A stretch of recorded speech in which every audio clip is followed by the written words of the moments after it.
If you're looking to resolve conflict in your relationship, if you're constantly getting into arguments with your spouse, then this video is for you. So a lot of times we engage in behaviors that we don't recognize are dysfunctional. I want to share 4 of them, and I want to share the solution to those 4 behaviors. There are behaviors called the 4 horsemen, okay? And these behaviors are behaviors that escalate conflict in your relationship and damage your relationship, okay? These behaviors sometimes become a normal part of the way you communicate in your relationship, and we need to work to stop these behaviors by knowing what to replace them with. So we call those the antidotes to the 4 horsemen, okay? And these are skills that replace the 4 horsemen and help you resolve conflict and encourage positive feelings between you and your partner. Okay, number 1 is criticism. Okay, so this is when you deal with problems through a harsh or blaming or hurtful expression of judgment or disapproval. When you focus on someone's flaws rather than the behaviors that need to change. Okay, saying things like, the kitchen's a mess, you're such a slob. Okay, the antidote to criticism is simply a gentle startup. It's knowing how to start a conversation. That's the key with dealing with problems in your relationship, in a gentle, calm, confident, and composed fashion. Okay, save the discussion for the right time. Use warm body language, and your tone of voice, make sure it's neutral, and make sure that you're using I statements. Okay, don't say, you make me feel this way when this happens, you do this. Stay away from that. Stay with I statements. Okay, I feel frustrated when dirty dishes are left in the sink. Could we please do dishes tonight? Okay, number 2 is defensiveness.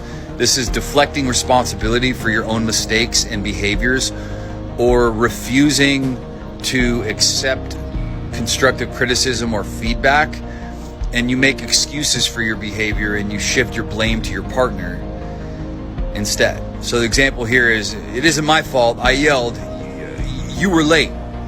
Okay, so that is an example of obviously being defensive. Okay, so we have to learn to take responsibility, okay, and we have to learn to own our behavior without blaming anyone and avoid taking feedback so personally, okay? Use feedback as an opportunity to improve yourself and show remorse and apologize for your part. Okay, for example, I shouldn't have raised my voice. I apologize. Learn to apologize without an excuse. Number 3, contempt. So this is showing anger, disgust, or hostility toward your partner and using put downs or insults, acting superior to your partner and using a mocking or sarcastic tone instead of just sharing fondness and admiration.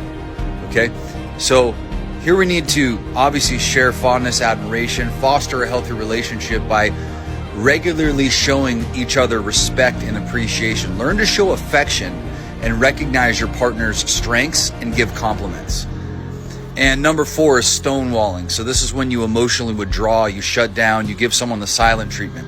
Okay, this often happens when you become overwhelmed, and you use this to avoid difficult discussions or problems, so the underlying problem never actually gets resolved. Instead here, use emotion regulation techniques. Stay calm, okay? Stay present with your partner. Agree to pause the conversation if it's getting heated, okay? Use some deep breaths. Try to relax, okay, before engaging in a conversation with your partner.